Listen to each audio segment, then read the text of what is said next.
हरे कृष्णा। तो हम लोग चर्चा कर रहे हैं पीस टॉपिक के ऊपर। आज हमारा पीस पार्ट 4 है। तो अभी तक हम लोग अनर्थों के बारे में चर्चा कर रहे थे कि कैसे अनर्थों का हम अगर सही तरीके से उपयोग करें तो वो अनर्थ अर्थ में प्रयोग हो सकता है, या उसी भाव को अगर हम सही जगह लगा देंगे तो वो महान अर्थ की प्राप्ति कराने वाला है। तो आज हम लोग लोभ के ऊपर चर्चा करेंगे। तो अभी तक हम लोगों ने दो अनर्थ देखे, काम और क्रोध। अब हमारा तीसरा अनर्थ है लोभ। तो हम इस पे चर्चा करेंगे। देखिए, लोभ क्या होता है।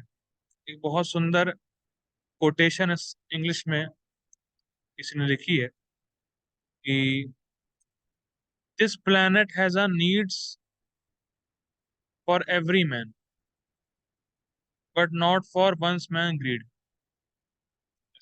ऐसे कुछ करके कोटेशन है कि ये जगत इतना पूर्ण है कि सारे व्यक्तियों की आवश्यकता इस जगत से पूरी हो सकती है, लेकिन किसी एक व्यक्ति की जो लोभ है या एक व्यक्ति की जो ग्रीड है वो पूरी नहीं हो सकती। आप समझ रहे हैं। कुछ तो कोटेशन है, मुझे याद बिल्कुल नहीं याद आ रहा है, एग्जैक्टली याद नहीं आ रहा है कैसे इंग्लिश में था। There is sufficient for every man needs but not for one man grids. ऐसे कुछ करके, ठीक है। तो हम लोग लोभ के बारे में चर्चा करेंगे। लोभ का मतलब है ग्रीड इंग्लिश में। तो देखिए, आजकल के रिस्पेक्ट में बात किया जाए तो पैसा एक ऐसी चीज हो गई है, पैसा एक ऐसी वस्तु हो गई है जो सबको प्रिय है। अगर आप किसी से भी पूछेंगे कि भाई साहब आपको पैसे कमाने हैं, या आपको पैसे चाहिए, या आपको डॉलर चाहिए, बिल्कुल चाहिए। मतलब कोई गिना ही चुना व्यक्ति ऐसा होगा या कोई नहीं होगा ऐसा जो बोले कि हमें पैसा नहीं चाहिए या हमें डॉलर नहीं चाहिए। और व्यक्ति दिन रात इसी के लिए तो काम ही कर रहा है। जैसे एक भजन आता है, शीत आतप बात बरिश है ना, ये दिन जामिनी जागीरे। चाहे बारिश हो, चाहे ठंड हो, चाहे गर्मी हो, चाहे थके हुए हैं, लेकिन फिर भी काम तो करना है। जॉब इज जॉब, काम पे जाना है। क्यों? क्योंकि पैसा मिलेगा। तो व्यक्ति दिन रात बहुत मेहनत से काम कर रहा है, उसके मुंह में झाग आता है। झाग का मतलब है वो बिल्कुल थक के चूर हो जाता है, लेकिन फिर भी उसको जॉब पे जाना ही पड़ता है, पैसे कमाना ही पड़ता है। और व्यक्ति मेक श्योर करता है कि उसके पास सफिशिएंट पैसे हो जिससे कि वो इस जगत में एंजॉय कर सके। उसके पास इतने पैसे तो हों कि उसके पास गाड़ी हो, बंगला हो, या घूमने के लिए पैसे हो जिससे कि वो एक्सप्लोर करे, चीजों को ट्रेवल करे, घूमे फिरे, ऐश करे, एंजॉय करे। उतने तो पैसे होने ही चाहिए। और आजकल जो सॉफ्टवेयर प्रोफेशनल है वो स्टॉक एक्सचेंज साइट्स भी खोल रखते हैं, जिससे कि आप इस स्टॉक पे इन्वेस्ट करिए, ये शेयर वो शेयर। और हर व्यक्ति इन्वेस्ट भी करता है और पैसे कमाना चाहता है, और वो चेक करता रहता है कि आज किसके शेयर पीक पे हैं, किसके शेयर गिरे, क्या हुआ क्या नहीं हुआ। और जो मनी इन्वेस्टर्स हैं या जो कंसल्टेंट्स हैं, वो डेली फोन करते हैं क्लाइंट्स को कि आज ये ऑप्शन आया, आज वो ऑप्शन आया। देखिए, आप थोड़ा सा विचार करेंगे तो आपको 80 या 90% उन्हीं लोगों के फोन आते होंगे जो यही बात बोलते होंगे आप इसमें इन्वेस्ट करिए, या बेसिकली पैसा आपका कैसे बचे और पैसा आप कैसे ज्यादा कमाएं। इन्हीं लोगों का फोन आता होगा आपके पास। म्यूचुअल फंड्स ले लीजिए, ये कर लीजिए, वो कर लीजिए, ऐसा हो जाएगा, वैसा हो जाएगा। तो बराबर अपडेट करते रहते हैं कि इसमें प्रॉफिट है, इसमें लॉस है, इसमें इन्वेस्ट करिए, उसमें इन्वेस्ट मत करिए। और जब किसी एम्प्लॉय का सैलरी का दिन आता है तो वो मेक श्योर करता है कि आज के दिन इतना पैसा मेरे अकाउंट में आया कि नहीं आया। और अगर हल्की सी देरी हो जाती है तो तुरंत वो मैनेजर को कंप्लेन करता है कि सैलरी क्यों नहीं आई आज मेरे अकाउंट में। ये हाल है। मैं जब मैं जॉब करता था तो हमारे जो सैलरी देने वाले थे तो टाइम पे सैलरी देते नहीं थे। तो जो कलीग्स थे मेरे, उन्होंने फिर कहा कि भाई टाइम पे सैलरी आती नहीं है, लेकिन जॉब पे टाइम पे बुलाते हैं। तो फिर हम लोगों ने बोला कि अरे सर, कम से कम सैलरी टाइम पे तो है। हम तो टाइम पे आ रहे हैं काम पे, पर सैलरी टाइम पे नहीं आ रही, ये अच्छी बात नहीं। तो तुरंत लगता है कि अरे, मैंने इतनी मेहनत करी, पैसा क्यों नहीं मिला, या टाइम पे पैसा क्यों नहीं आया। ये बहुत गंभीर बात है।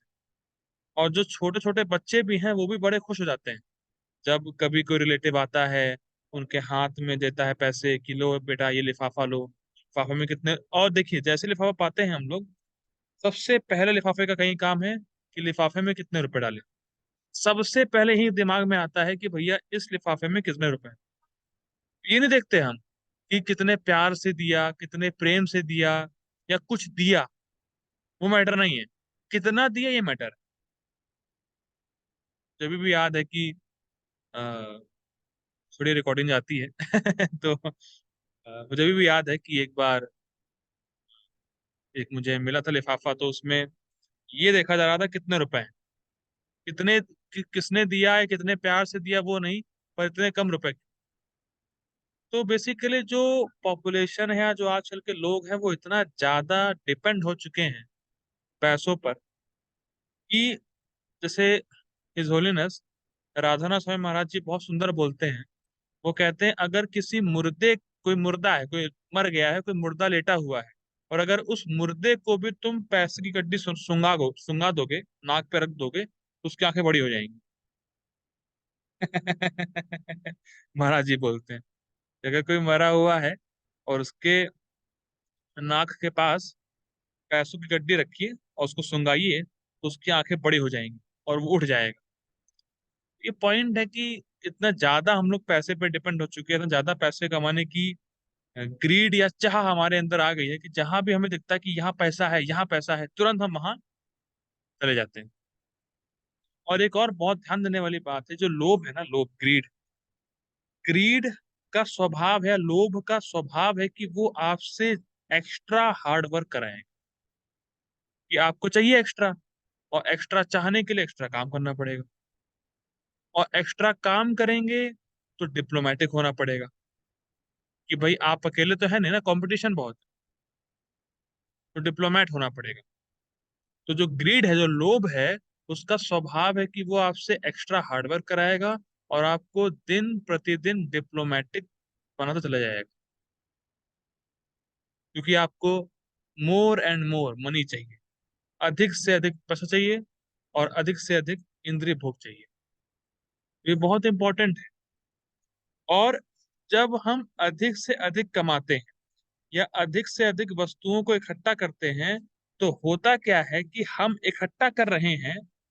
देखिए, ये जो जगत है ना बैलेंस में, अगर आप इकट्ठा कर रहे हैं, यानी कि आप किसी और का हक छीन रहे हैं। बहुत इंपॉर्टेंट फैक्टर है कि मैंने पहले बताया कि ये जगत द्वंद है। तो अगर आप इकट्ठा कर रहे हैं, इसका मतलब किसी के पास से कमी आ रही है, या किसी को कमी है। और ये होता है, बहुत से लोग क्या करते हैं कि जो स्टॉक होता है वो उसको इकट्ठा करते हैं, और मार्केट में ये दिखाते हैं कि स्टॉक खत्म हो गया। और जब स्टॉक खत्म हो जाएगा, तो रेट बढ़ जाएगा, और रेट बढ़ेगा, तो उनके पास स्टॉक है, तो वो फिर लोगों को देंगे, और लोगों से अधिक पैसा कमाएंगे। अब बिल्कुल सिंपल है, समझ आ रहा है आपको। मेरे पास स्टॉक भरा पड़ा है, पर मैंने उसको जमा कर दिया, मैंने उसको लोगों से छुपा दिया।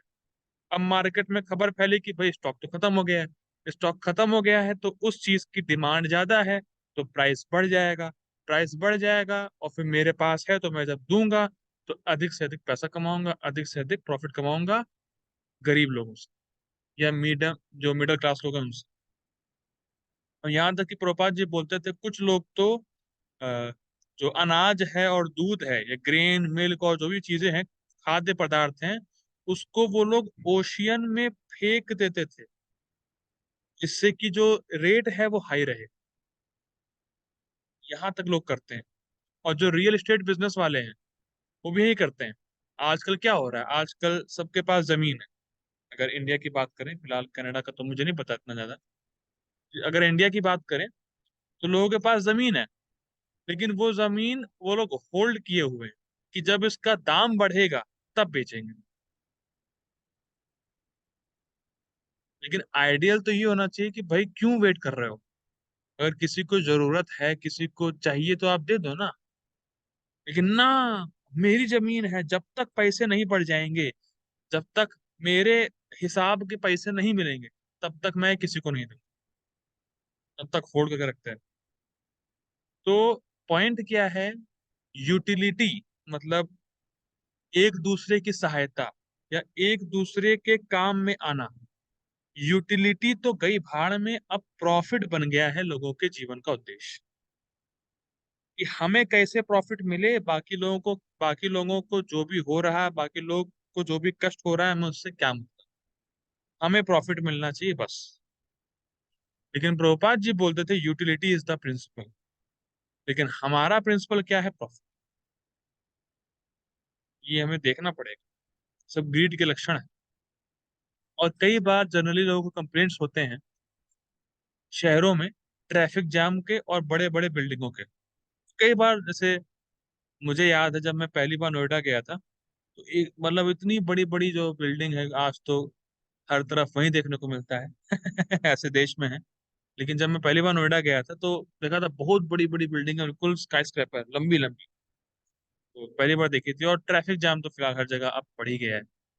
लेकिन अगर एक तरीके से देखा जाए, अगर थोड़ा सा कॉमन सेंस लगाया जाए, तो जितने भी गाड़ियां हैं, ठीक है, मेजर कार जो है ना, जितने भी जो मेजर कार जो भी ट्रैफिक में फंसती हैं, उसमें ये देखा जाता है कि दो ही लोग होते हैं। अगर आप ट्रैफिक में जो गाड़ियां फंसी हैं उनको अगर ऑब्जर्व करेंगे, तो आप अधिकतर नहीं पाएंगे कि पीछे दो लोग बैठे रहते हैं। होती 5 सीटर है, लेकिन 3 लोग या 2 लोग पीछे बैठे रहते हैं। टोटल 3-4 लोग होते हैं। तीन तीन लोग होते हैं मुश्किल से, दो पीछे एक ड्राइवर। ठीक। तो अब देखिए क्या है, दो और दो तीन लोग बैठे हैं, ठीक है, 2-3 लोग बैठे हुए हैं, और सबकी अलग अलग गाड़ियां हैं। अब अगर थोड़ा कॉमन सेंस लगाया जाए और अगर सब में 5-5 बैठा दें, तो क्या जाम कम नहीं हो जाएगी? भाई हैं ही 2 लोग, पीछे 2 लोग बैठे हुए हैं, या हो सकता है गाड़ी में ही 2 लोग बैठे हो, ड्राइवर सहित, लेकिन गाड़ी फंसी पड़ी है। तो लोग इस मतलब अगर आप थोड़ा सोचिए विचारिए कि अगर मान लीजिए, चलो आपको कहीं जाना है, मेरा भी रूट सेम है, तो क्यों गाड़ी फंसा के रखें? आपकी गाड़ी में जगह है, मैं बैठ जाता हूँ, एक गाड़ी कम हो गई।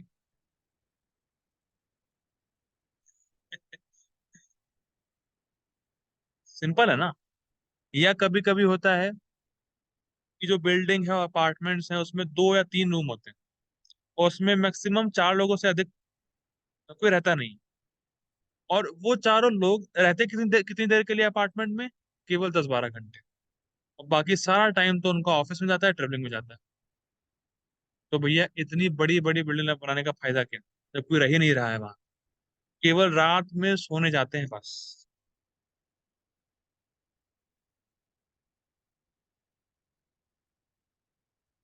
ये है। और और बड़े बड़े शहरों में तो फिलहाल, इंडिया में तो नहीं चले, यहाँ तो ऐसा होता है कि इतना ज्यादा लैंड खाली पड़ा है, इतना ज्यादा लैंड खाली पड़ा है कि वहाँ जो जो वो है, रेस कोर्स, गोल्फ कोर्स, ये सब बना हुआ है। बताइए। अरे भाई, लोगों को रहने की जगह नहीं है, वहां रहने की जगह दे दो। प्रभुपाद जी बोलते थे कि, बहुत सुंदर प्रभुपाद जी का विजन था। प्रभुपाद जी बोलते थे कि जैसे क्या है, जैसे मान लीजिए कनाडा में बहुत सारा लैंड खाली पड़ा हुआ है, और इंडिया में लोग कह रहे हैं पॉपुलेशन बहुत अधिक है, लोगों के पास रहने की जगह नहीं है। तो ये बॉर्डर कहाँ लगा रखा है? जितने इंडियन है जो वहां नहीं रह पा रहे हैं, यहाँ लैंड खाली है, उनको शिफ्ट कर दो, वो यहाँ रहेंगे आराम से। अब आप ही बॉर्डर लगा दिए हो और आप ही कह रहे हो पॉपुलेशन बढ़ गई। अरे भाई, पॉपुलेशन बढ़ने की बात ही नहीं है। ये जगत, ये वर्ल्ड इतना पूर्ण है।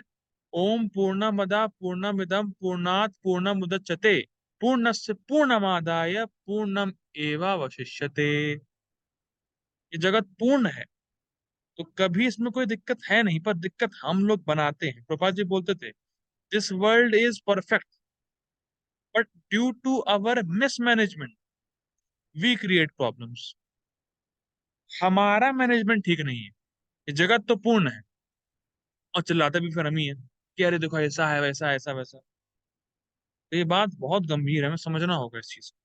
और आजकल लोग बेफालतू पेड़ काट दे रहे हैं, डिफॉरेस्टेशन, कुछ बेफिजूल की चीजों के लिए इतने सारे पेड़ कट रहे हैं। ये सब समझना होगा, देखना होगा। प्रभुपाद जी बोलते थे कि इस जगत में जो, जब तक आध्यात्म का ज्ञान नहीं जाएगा, जब तक लोग समझेंगे नहीं जीवन के मूल्यों को, तब तक लोग यही समझ नहीं पाएंगे कि वो ये कार्य कर क्यों रहे हैं। They are not even conscious कि वो क्या बोल रहे हैं और क्या कर रहे हैं।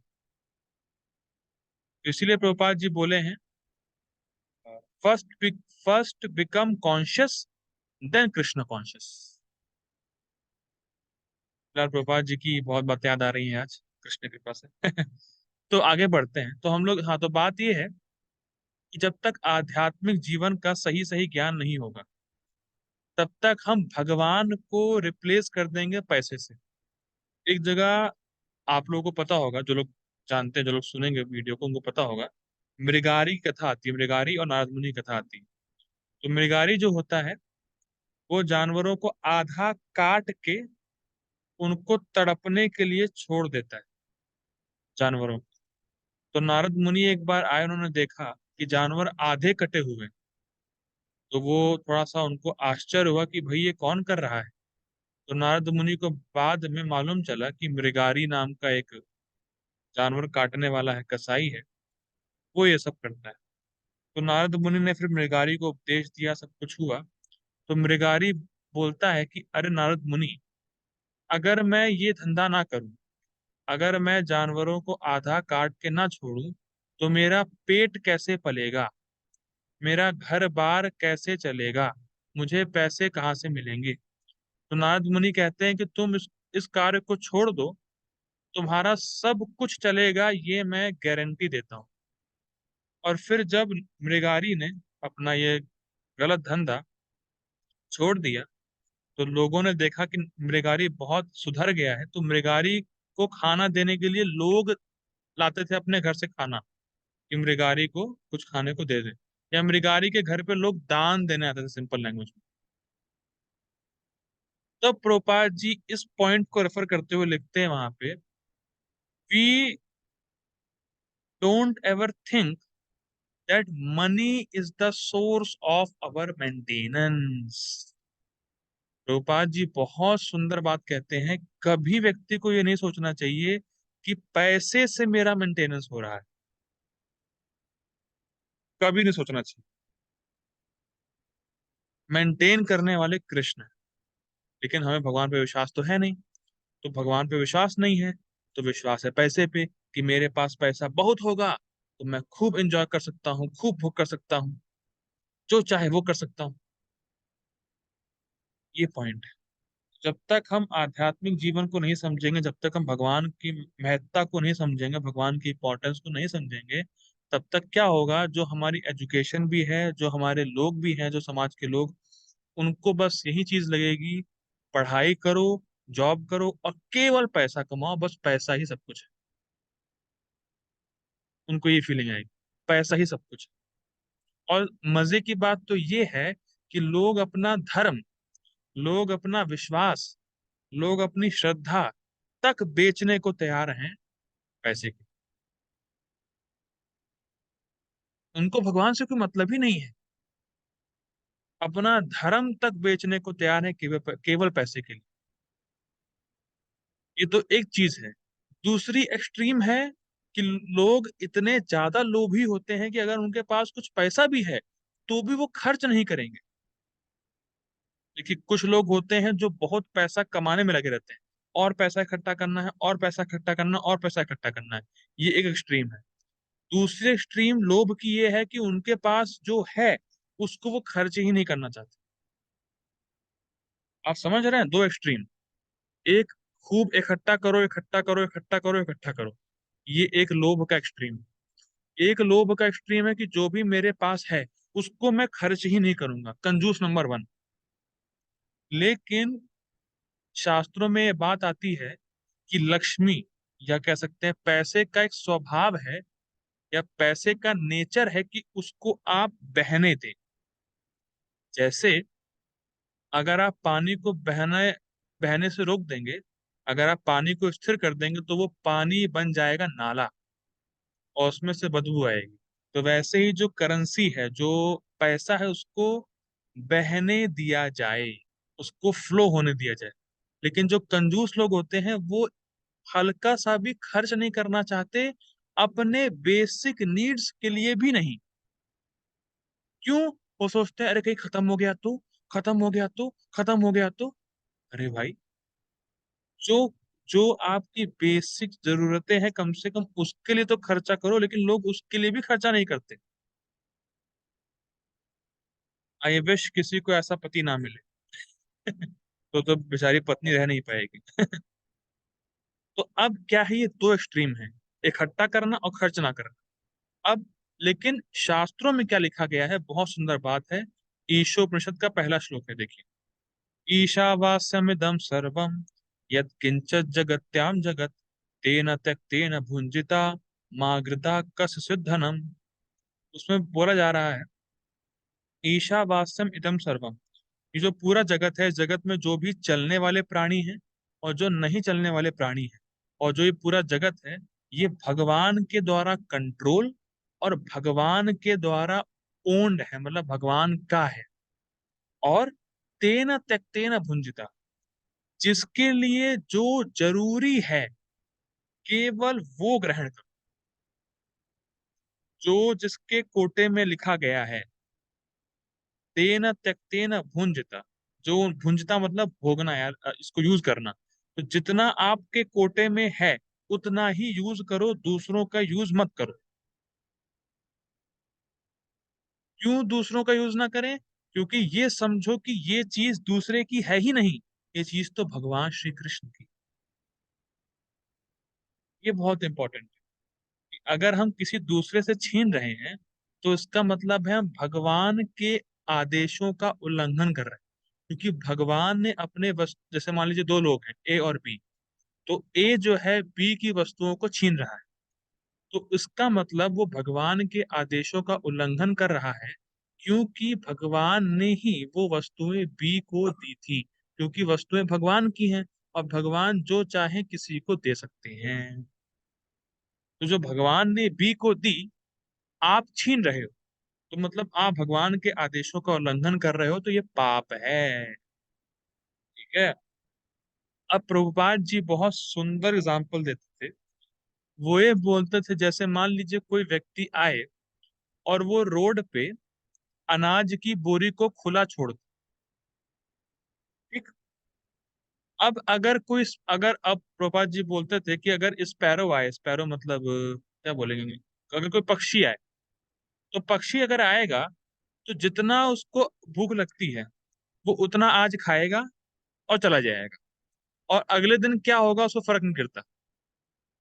लेकिन अगर वही अनाज की बोरी किसी इंसान ने देख ली तो वो कुछ उसमें से लेगा नहीं, वो पूरी बोरी ही उठा के ले जाएगा। अगर अगर चूहा आए या कोई पक्षी आए, कोई भी जानवर आएगा, तो वो केवल उतना लेगा जितना उसको भूख लगी है, उतना खाया निकल लेगा।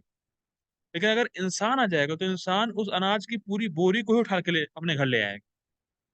तो ये जो इकट्ठा करने की मेंटेलिटी है, ये जो इकट्ठा करने का बिजनेस है, यही यही वास्तव में समस्या है। जो इकट्ठा करना, इकट्ठा करना, इकट्ठा करना फ्यूचर के लिए, यही समस्या है वास्तव में। ये जो स्टॉकिंग बिजनेस है, ये बहुत सारी परेशानी इकट्ठा कर रहा है। जैसे क्या होता है, जैसे पानी को लोग डैम में स्टॉक कर देते हैं और कंट्रोल करते हैं, और जो अमीर आदमी है उनको हायर कॉस्ट पे देते हैं। या कभी कभी लोग अनाज को छुपा लिए, अनाज को इकट्ठा कर लिए, या कुछ सीड्स को इकट्ठा कर लिए, और फार्मर्स को फिर वो मिलता नहीं है, तो फार्मर्स को फिर पॉलिटिशियन के पैरों पे गिरना पड़ता है, उनको देनी पड़ती है रिश्वत।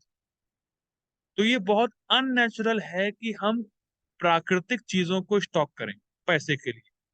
और ये पाप जनित भी है। जैसे नदी और बारिश हर किसी के लिए उपलब्ध है। बारिश ये नहीं कहती कि अच्छा मैं इसके इस घर में गिरूंगी, इस घर में नहीं गिरूंगी। बारिश ये नहीं बोलती कि मैं इसके घर में गिरूंगी उसके घर में नहीं गिरूंगी। वो डिस्क्रिमिनेशन है ही नहीं बारिश में। तो वैसे ही जो पैसा है और जो नेचुरल रिसोर्सेज है, उसको भी खुला छोड़ देना चाहिए, उसको भी फ्लो करते रहना चाहिए, उसको इकट्ठा नहीं करना चाहिए। ये बहुत इंपॉर्टेंट पॉइंट है। और कई इकोनॉमिस्ट ने, जो इकोनॉमिस्ट होते हैं, उन्होंने एक ग्राफ बनाया है। वो बोलते हैं, उन्होंने ग्राफ बनाया है मनी वर्सेस हैप्पीनेस, पैसा और हैप्पीनेस, सुख। कि हम लोग बोलते हैं ना, everything can be buy bought और ब्रॉट बाय हैप्पीनेस। हम कोई भी वस्तु पैसे से खरीद सकते हैं, पर पैसे से आप सुख नहीं खरीद सकते। ये क्या मतलब है, देखिए। उसमें उन्होंने, जो इकोनॉमिस्ट हैं, उन्होंने स्टडी करी कि आपका सुख तब तक पीक पे रहेगा, या कहने का मतलब है आप तब तक ही बहुत सुखी रहोगे जब तक आपके पास उतना पैसा है जिससे आपका जरूरतमंद या बेसिक नीड्स पूरी हो रही।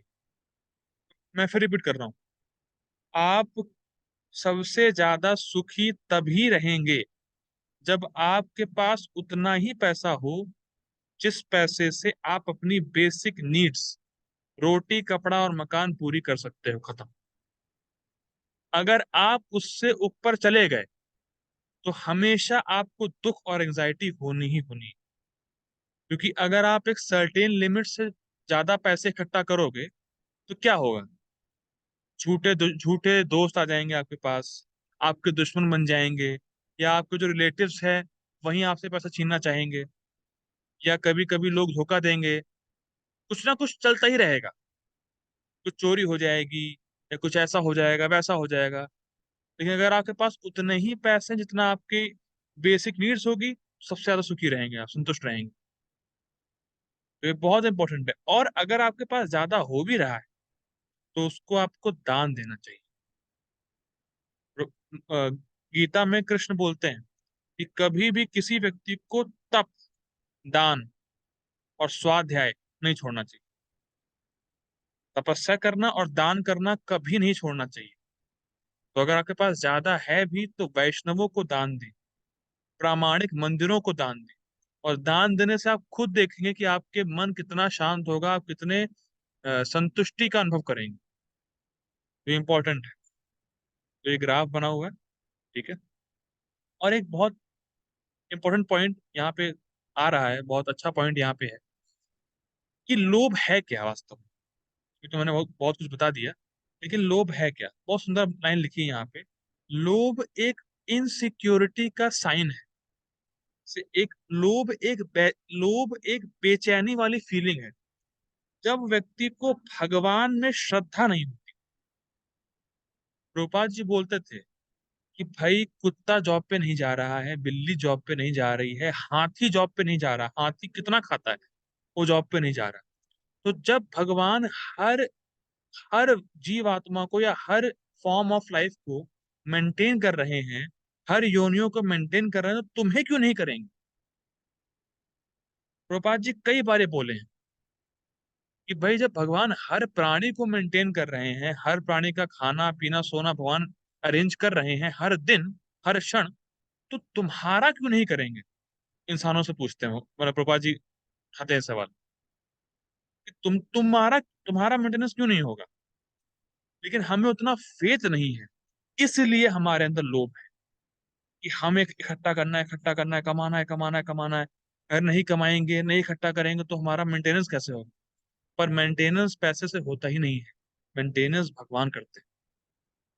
तो इसीलिए हर व्यक्ति को चाहिए कि वो इस इनसिक्योरिटी से बाहर निकले, क्योंकि जब भगवान असंख्य ब्रह्मांडों का पालन कर रहे हैं, असंख्य ब्रह्मांडों में जो जीव हैं असंख्य, उनका पालन कर रहे हैं, तो हमारा क्यों नहीं करें। तो व्यक्ति को चाहिए कि इस इनसिक्योरिटी से, इस डर से बाहर आए, भगवान के शरणागत हो, पैसे के शरणागत नहीं हो। पैसे उतने ही कमाए जिससे कि उसके बेसिक नीड्स है वो पूरी हो सके, और भगवान की भक्ति में लगे और अपने जीवन सार्थक करे। तो आज हम लोग यही रुकते हैं। आई होप आप लोग को कुछ अच्छे पॉइंट्स मिले होंगे कृष्ण की कृपा से।